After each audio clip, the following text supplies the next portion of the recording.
Hello everyone, welcome to YouTube channel civil service education, जहां आपको UPSC and other civil service examinations related current affairs और भी बहुत कुछ मिलेंगे। आज का हमारा टॉपिक है current affairs of 26 December 2020। Video के आखिर में एक मोटिवेशनल कोट भी दिया गया है जो आप जरूर देखें, जो आपके फ्यूचर को ब्राइट और गोल्स को अचीव करने में हेल्प करेगी। Number 1, dry run for vaccine roll out in four states next week. The center is gearing up for the rollout of COVID-19 vaccine across the country, with four states all set to initiate a dry run for vaccine administration next week, the Union Health Minister said on Friday. So, COVID-19 vaccine को roll out करने के लिए centre बहुत पूरी तरीके से तैयार हो रही है और कोविड-19 वैक्सीन रोल आउट करने के लिए एक ड्राई रन किया जा रहा है। ड्राई रन कहते हैं जो एक प्रैक्टिस रन की जाती है, मतलब वो एक्चुअल वैक्सीन डिस्ट्रीब्यूट नहीं की जा रही, वो एक प्रैक्टिस राउंड किया जा रहा है ताकि सबको अपना अपना काम समझ में आ जाए, सबको क्या करना है, कैसे वैक्सीन को रोल आउट करना है, कैसे सबको अ, ये वैक्सीन प्रोवाइड करना है, ये सब के बारे में पता हो जाए। तो ये एक ड्राई रन है, ये एक प्रैक्टिस राउंड है। सो 4 स्टेट में ये ड्राई रन की जा रही है, वैक्सीन एडमिनिस्ट्रेशन की जा रही है। यूनियन हेल्थ मिनिस्टर ने ये कहा। आंध्र प्रदेश, असम, गुजरात, पंजाब, ये 4 स्टेट में की जाएगी। So Andhra Pradesh, Assam, Gujarat and Punjab have been selected considering the geographical locations. तो इन चारों को ही क्यों लिया गया? क्योंकि geographical location के हिसाब से लिया गया है। For example, Andhra Pradesh south, Assam north east, Gujarat west and Punjab north west की तरफ है। तो जोग्राफिकल लोकेशंस के हिसाब से ये सिलेक्शन किया गया है। Each state will plan it in 2 districts and preferably in different session type settings. मतलब हर एक स्टेट्स अपने 2 डिस्ट्रिक्ट में ये ड्राई रन करेगी और डिफरेंट सेशन टाइप सेटिंग्स में, मतलब 5 अलग अलग जगहों पे, जैसे कि डिस्ट्रिक्ट हॉस्पिटल हो सकती है, कम्युनिटी हेल्थ सेंटर हो सकती है, PHC physical health care centre हो सकती है, अर्बन साइट में हो सकती है, private health facility, rural outreach etcetera. कोई भी 5 जगहों पे आप कर सकते हो और ये डिफरेंट होना चाहिए। मतलब आप अगर डिस्ट्रिक्ट हॉस्पिटल में कर रहे हो तो फिर आप नेक्स्ट दूसरे स्टेट पे डिस्ट्रिक्ट हॉस्पिटल में नहीं कर सकते, वहां पे आपको प्राइवेट हेल्थ फैसिलिटीज में करना पड़ेगा, कहीं पे रूरल आउटरीच में करना पड़ेगा। मतलब आप हर एक जगह पे प्रैक्टिस किया जा रहा है। ये देखा जा रहा है कि कौन सी जगह में सबसे परफेक्ट ड्राई रन की जाएगी। Next point, army seeks to expedite helicopter deal with the deal for a KA-226T utility helicopters with Russia not concluded 5 years after it was announced, and its fleet of Cheetah and Chetak helicopters at the end of the service life, the Army is set to approach the Defense Ministry for a waiver to take the deal forward. So 5 साल पहले Russia के साथ एक deal की गई थी उनकी utility helicopters को लेके, KA-226T जो हेलीकॉप्टर है उनको लेके डील की गई थी। लेकिन 5 ईयर पहले जो डील की गई थी वो उसके बाद से आगे नहीं बढ़ी, वो डील आगे नहीं बढ़ी। तो फिलहाल जब इंडिया के 2 हेलीकॉप्टर्स चीता और चेतक, ये दो अपने सर्विस लाइफ के एंड में आ जा रहे हैं, मतलब ये पुरानी हो जा रही है, तो आर्मी ने सोचा कि अब वो डिफेंस मिनिस्ट्री के पास जाके अप्रोच करेंगे और उनको ये कहेंगे कि जो रशिया के साथ जो डील थी KA-226T हेलीकॉप्टर्स की, वो डील को आगे बढ़ाए। In 2015, India and Russia had concluded an intergovernmental agreement for at least 200 KA-226T twin-engine utility helicopters estimated to cost over $1 billion, with 60 helicopters to be directly imported and remaining 140 manufactured locally. So, Russia के साथ 2015 में ये deal किया गया था inter government agreement में कि India 200 engine helicopters Russia के पास से लेगी, उनके पास से ये लेगी और उनका कॉस्ट होगा $1 बिलियन। और 60 हेलीकॉप्टर्स डायरेक्टली रशिया से इंडिया में इंपोर्ट कर दी जाएगी और बाकी के 140 हेलीकॉप्टर्स इंडिया में लोकली मैन्युफैक्चर की जाएगी. So they are to replace the aging and obsolete Cheetah and Chetak fleet of the Army and Air Force. So Army और Air Force का जो दो हेलीकॉप्टर है चीता एंड चीतक जो कि सर्विस लाइफ के एंड में आ जा रही है, जो पुरानी हो जा रही है, उसको रिप्लेस करेगी KA-226T. First set of data from Chandrayaan-2 released. The Indian Space Research Organization on Thursday said it has released the first set of data from the country's second mission to the moon, the Chandrayaan-2, for the general public. So, ISRO ने कहा है कि उन लोगों ने first data जो चंद्रयान 2 से receive किया गया है वो जनरल पब्लिक के लिए रिलीज कर दिया गया है. Chandrayaan-2 was launched on July 22, 2019 from the Satish Dhawan Space Center at Sriharikota in Andhra Pradesh. So 22 जुलाई 2019 में ये लॉन्च की गई थी. चंद्रयान 2 का सबसे इम्पोर्टेंट पार्ट ये था कि वो रॉकेट में एक रोवर था और वो रोवर मून के साउथ पोल में लैंड करने वाली थी.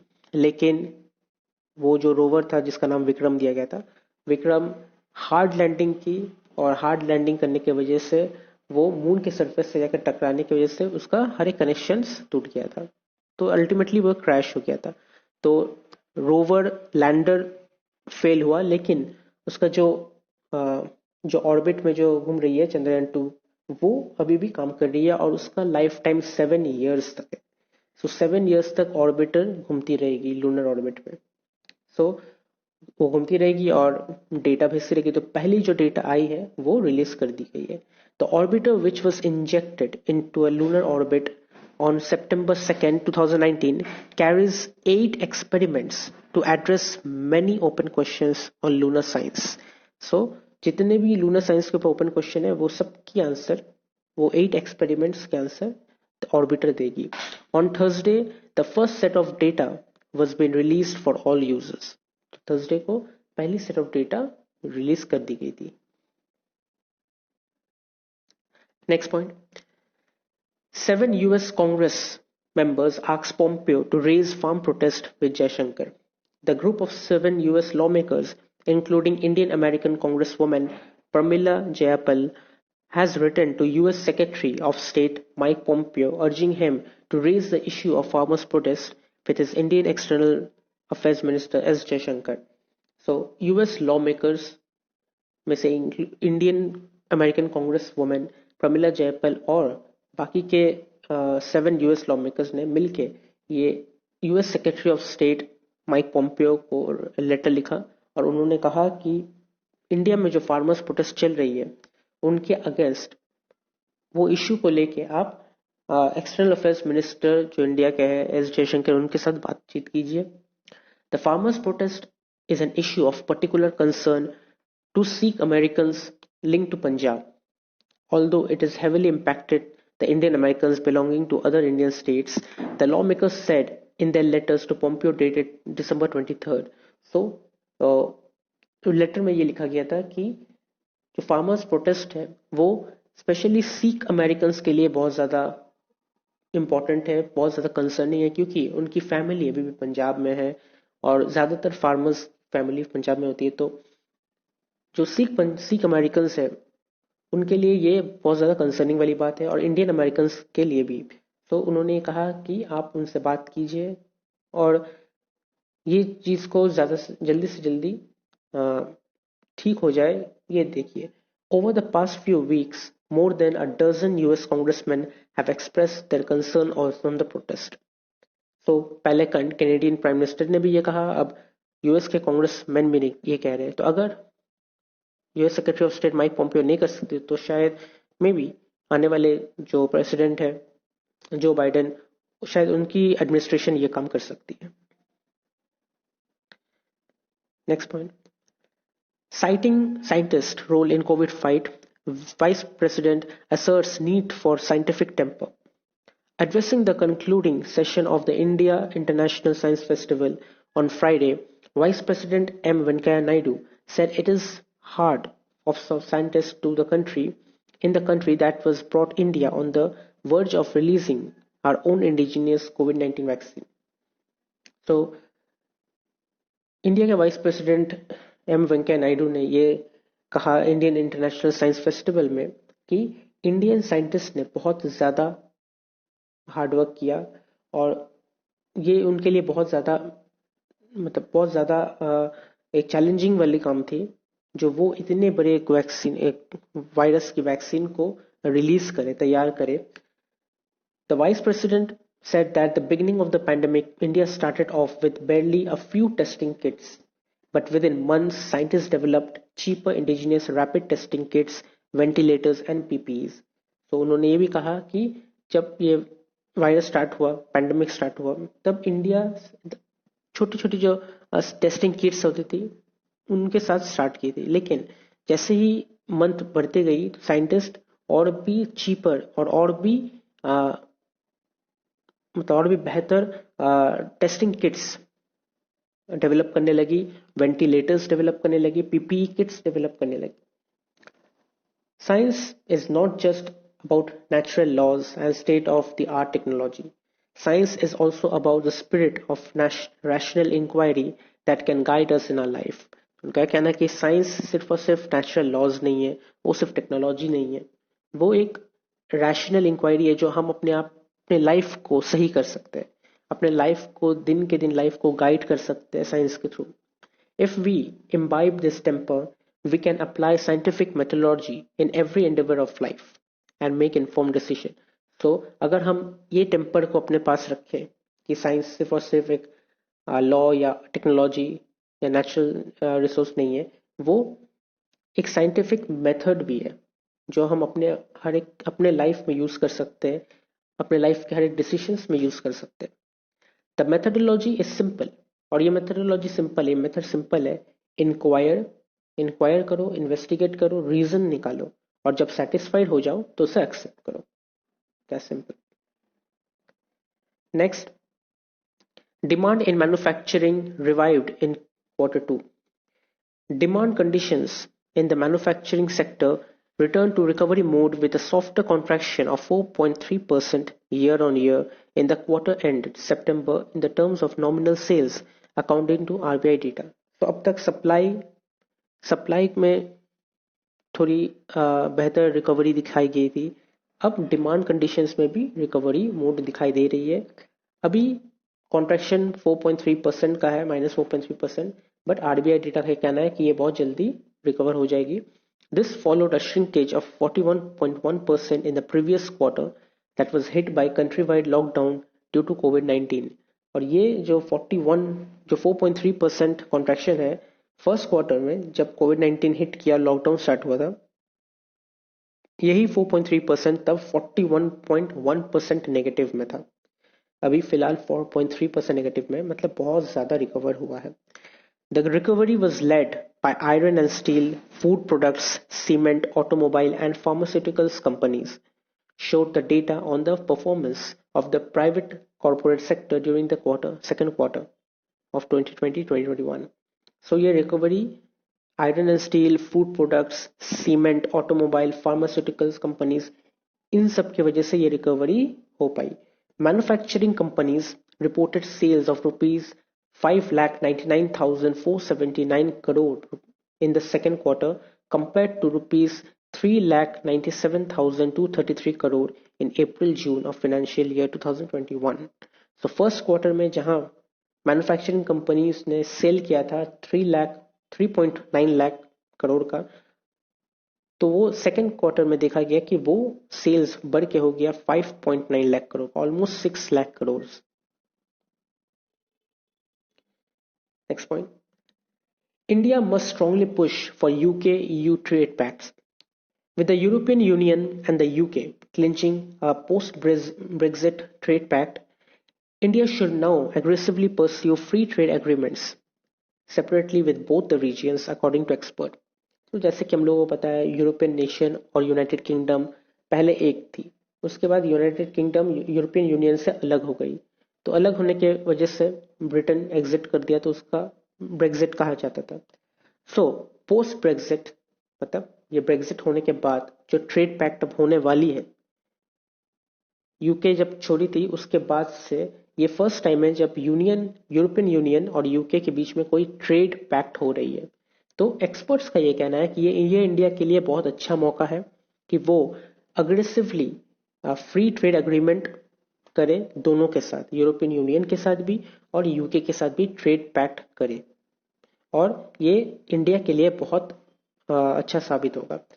Although it was premature to access the gains for India from the agreement between the European Union and the UK, Indian goods would not benefit much from this pact. So ये भी कहा गया था कि अगर यूरोपियन यूनियन और UK के एक साथ होती तो ये जो अग्रीमेंट होने वाली है ये इंडियन गुड्स के लिए ज्यादा बेनिफिट नहीं होगी। सो ये एक अच्छा अपॉर्चुनिटी है कि इंडिया दोनों के साथ अलग अलग ट्रेड पैक्ट कर ले। Next, another new coronavirus variant found in Nigeria. Another new variant of the novel coronavirus seems to have emerged in Nigeria, the head of Africa's disease control body said on Thursday, cautioning more investigations was needed. So, Britain and south Africa के बाद अब Nigeria में भी जो corona virus के नए variant है, नए पार्ट है, वो वहां पे पाई गई, और ये head of Africa's disease control body की तरफ से ये रिपोर्ट दी गई है, और बहुत ज़्यादा कॉशंस ली जा रही है और इन्वेस्टिगेशंस की जा रही है कि ये वायरस कैसा है और इसे कैसे रोक सके। The news comes after Britain and South Africa both reported new variants of SARS-CoV-2 virus that appear to be more contagious, leading to new travel restrictions and turmoils in the market. So, ये Britain और south Africa के बाद अब Nigeria में भी पाई गई है, और ये कोरोना वायरस से भी ज्यादा कॉन्टेजियस है, मतलब उससे ज्यादा जल्दी फैल सकती है। ये कोरोना वायरस का ही पार्ट है, लेकिन एक अपग्रेडेड वर्जन कह सकते हैं। कोरोना वायरस को अपडेट करके ये वर्जन आ गया है, तो ये उससे भी ज्यादा कॉन्टेजियस है, 70% ज्यादा लोगों में फैल सकती है, और ये इसकी वजह से अब नई तरीके से लॉकडाउन या रेस्ट्रिक्शंस देखी जा रही है। ब्रिटेन में बहुत जगह लॉकडाउन हो चुकी है, ट्रैवल रेस्ट्रिक्शंस फिर से हो चुकी है, एयरपोर्ट में प्लेन आनी बंद कर दी गई है, और फिर से मार्केट डाउन की तरफ जा रही है। तो कह सकते हैं ये एक सेकेंड वेव है, but much upgraded second wave है। नेक्स्ट इज इंपॉर्टेंट डेज, और 26 दिसंबर का इंपॉर्टेंट डे है बॉक्सिंग डे। तो बॉक्सिंग डे इंडिया में नहीं मनाई जाती, लेकिन बॉक्सिंग डे वर्ल्ड का बहुत एक अहमियत डे है, और बॉक्सिंग डे का मतलब सिर्फ बॉक्सिंग वाली स्पोर्ट्स बॉक्सिंग नहीं है। ये बॉक्सिंग डे क्रिसमस के बाद वाले दिन को मनाई जाती है, और ये ज़्यादातर कॉमनवेल्थ नेशंस मनाते हैं। India is also Commonwealth nation, but यहाँ पे नहीं मनाई जाती। ये ज़्यादातर ऑस्ट्रेलिया, न्यूजीलैंड, कनाडा में मनाई जाती है। And last but not the least is today's quote, और आज का मोटिवेशनल कोट है, you can not win in life if you are losing in your mind, if your mind is strong then your life will be strong. आप अगर अपने mind में हार रहे हो तो आप अपने लाइफ में कभी नहीं जीत सकते। आपका माइंड सबसे इंपॉर्टेंट चीज है। अगर आपका माइंड स्ट्रांग रहा तो आपका लाइफ भी स्ट्रांग रहेगा। ऐसे बहुत लोग होते हैं जो दिमाग से बहुत चीज हार जाते हैं, जैसे कि अपने दिमाग में वो सोच लेते हैं कि उनसे नहीं हो पाएगा, या ये सोच लेते हैं कि आगे चल के ये खराब हो जाएगा, या आगे चल के ये खराब हो जाएगा, ये हो सकता है, ये हो सकता है। कुछ हुआ नहीं है, लेकिन पहले से सोच लेते हैं कि ये खराब होगा, पहले से सोच लेते हैं कि ये नहीं हो पाएगा, ये नहीं कर पाएगा, ये वो नहीं कर पाएगा, मैं ये नहीं कर पाऊंगा, मुझसे नहीं हो पाएगा। दिस इज द रीजन लोग लाइफ में हार जाते हैं। अगर आप आपके माइंड को स्ट्रांग नहीं रख पाए, अगर आप आपके माइंड में हार गए, तो फिर आप अपने लाइफ में कभी नहीं जीत सकते, आप अपने लाइफ में भी हार जाओगे। तो अपने माइंड को स्ट्रांग रखना है, और माइंड को स्ट्रांग रखने के लिए हमेशा पॉजिटिव रहना पड़ेगा, हमेशा पॉजिटिव रहना पड़ेगा। अगर आपके सामने कुछ नेगेटिव भी आ जाए तो आप उसमें पॉजिटिव चीज ढूंढो, और हमेशा पॉजिटिव रहो, क्योंकि तभी आप लाइफ में हैप्पी रह पाओगे, तभी आप लाइफ में सक्सेस हो पाओगे, और तभी आप लाइफ में जीत पाओगे, वरना कभी नहीं जीत पाओगे। सो बी पॉजिटिव, माइंड को स्ट्रांग रखो, और लाइफ को एंजॉय करो, सक्सेस आपके पीछे ही होगी। तो अगर आपको ये वीडियो अच्छी लगी तो आप इसे लाइक कीजिए, शेयर कीजिए, कमेंट कीजिए, और सब्सक्राइब जरूर कीजिए। Thank you.